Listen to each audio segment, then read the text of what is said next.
Hi guys, welcome to the video. Today's video is going to be an entire workout. I filmed my leg workout on Monday, so I'm going to take you guys through the whole thing, including my warm-up, and share a couple of things that I have learned over the years to really activate my glutes and not overactivate my quads. Very quad dominant, that means that my quads grow faster than my hamstrings and my glutes, and they take over whenever I'm trying to do any sort of leg exercise. So I'm going to show you some basic exercises and show you how I tweak them just so I can actually feel it on my hamstrings and my glutes. I hope you guys enjoy the video and I hope it's helpful. Before I work out, whether I'm training upper body or lower body, I like to do a 5 to 10 minute cardio warm-up. When I train legs, I like to use the stairs or the bike, but I really like the treadmill because it allows me to do walking lunges, some butt kicks to really open up my quads, and some side-to-side squats.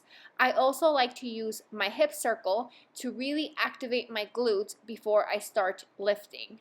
I like to do about 1 minute of each, total of 2 to 3 rounds. But before I do my lunges and all of the things that you guys are seeing right now, I walk on level 10, 3.5 speed for 5 minutes. Right after I do my cardio warm-up, I like to do some mobility work, and I also like to foam roll. I am not going to show you guys my foam rolling routine just because this video is already pretty long. If you guys are interested, let me know in the comments below, and I will make a separate video showing you guys how I foam roll my entire body. All the moves that you guys are seeing right now help open up the hips, the glutes, the quads, the hamstrings, the lower back, and the core. I don't recommend doing your traditional static stretching before you lift because it can hinder your performance. You want to focus on dynamic stretching and foam rolling any knots that you have in your body, but do not complete a stretching routine prior to lifting. Save that for after your workout. I always avoided hip thrust. I just never liked the exercise. I never felt it in my glutes, and I always had lower back pain and my quads would take over. So I avoided hip thrust like no other. Recently learned to love this exercise, and I actually get a really good pump whenever I do this little circuit that you guys are seeing right now. So I like to start with body weight hip thrust, and I like to do anywhere between 20 to 30 reps, and immediately I put on my hip circle and do another 10 to 15, and right after that I like to add a weighted barbell. I'm only using 60 pounds, but let me tell you, it felt like 150. Oh man, it burns so bad. And after I do the weighted hip thrust, I move on to single leg banded hip thrust, and I do about 8 to 10 on each leg. The trick that I have learned with hip thrust is to keep my glutes and my hamstrings engaged the entire time. I make sure to focus on putting all the weight on my heels and really squeezing my glutes on the top of each rep. Also notice that my feet are farther out than what you would normally see when people are doing hip thrusts, and I notice that I feel it more on my glutes if I do it this way. My quads tend to take over if I have my feet closer in. To add some banded abductors at the end of each round. I like to do anywhere between 20 to 30 reps. It really warms up my hips and the side of my glutes. The next exercise is the goblet squat, but I like to go really wide, and I also like to do a couple of body weight reps before I do my weighted sets. This really helps me focus on muscle-mind connection, so when I add the weight, I actually feel it where I want to feel it. Usually if I just go right in with the weighted sets, I tend to feel it more on my quads.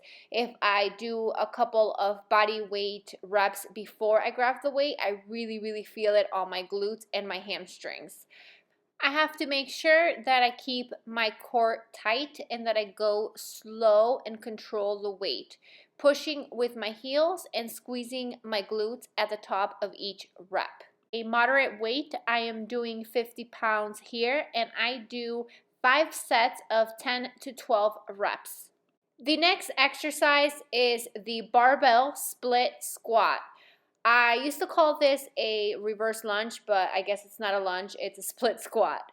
So for this exercise, I have to make sure that I really focus on keeping my core tight and my breathing under control, because my balance is horrible, and if I don't pay attention to the entire movement, I fall to the side. For this exercise, I like to step back really far, so my stride is long, and this really activates my glutes and my hamstrings, and actually I don't even feel it on my quads. I don't know why, but I don't. This is one of my go-to exercises because I really feel it on the top of my glutes and right at the bottom where that hamstring and glute tie-in is. The one tip that I have for this exercise is to focus on going slow and really control the weight. Come down and lean forward just a tad bit and push with your heel and squeeze your glute at the top of each rep. The next exercise is the hammer strength squat press machine. I like to go really heavy on this machine. I have about 480 pounds here, and I'm doing 5 sets of 8 reps. It's really important to focus on going slow and really controlling the weight if you want to feel it on your hamstrings and your glutes. If you just rush through the exercise, I guarantee you that you will feel it on your quads. My tip is to focus on keeping your core tight, your lower back on the pad, and your neck in line with your spine, and really focus on pushing through your heel. Next exercise is the barbell. Well, I'm using an easy bar here, but it's the straight leg deadlift. This is different than a Romanian deadlift and different than your conventional deadlift. You want to keep your legs straight, but you want to have a slight bend on the knee. It's really important to keep your back straight and your neck in line with your spine. I like to go all the way down and rest the weight at the bottom and push with my heel and squeeze my glutes at the top of each rep. In order for me to actually feel it on my glutes and my hamstrings, I have to go really slow and I have to perform higher reps. I was doing about 12 to 15 reps of the straight leg deadlift and a total of 4 to 5 rounds. Next exercise is the Romanian deadlift. This deadlift is different than the straight leg deadlift because you are sitting your hips back more and you don't go all the way down. It's important to keep your back straight, neck in line with your spine, and to push through your heel and squeeze your glutes at the top of each rep like you're doing a hip thrust. Just like the other deadlift, I have to go slow and really control the weight. I like to do anywhere between 10 to 15 reps, a total of 4 to 5 sets. Moving on to the back extension machine. There is 2 variations. The first one is the one that you guys are seeing right now. My lower back is arched and I feel this more on my hamstrings. The next variation, it's basically the same thing. All I do is I focus on keeping my core in and rounding my lower back. You guys will see that right now. Rounding my lower back, it just forces me to only use my glutes. I like to do this one weighted. I do about 15 to 20 reps of each, a total of 2 to 3 rounds. A tip is to keep your hamstrings and your glutes engaged the entire time. Moving on to the very popular cable kickback. This is another exercise that I used to avoid because I never felt it on my glutes. I always felt it on my lower back. But recently, I've been noticing that if I really focus on keeping my core tight and if I try to remove that lower back arch, I feel it more on my glutes. I feel it more if I use this handle instead of an ankle strap because it forces me to point my toes down and push through my heel. When I use the ankle strap, I tend to feel it more on my lower back or my hamstrings and not my glutes. Just like any other exercise, it's very important to keep your core tight, your back straight, your neck in line with your spine, and to really focus on controlling the weight and squeezing on top of each rep. I like to do anywhere between 15 to 20 reps, a total of 3 to 4 rounds. Next exercise is the cable pull through. You will see a lot of people using the rope attachment, but I've noticed that I feel it more if I just use this regular handle. This variation is with a straight leg. I feel this more at the bottom of my glute, right where that hamstring and glute tie-in is.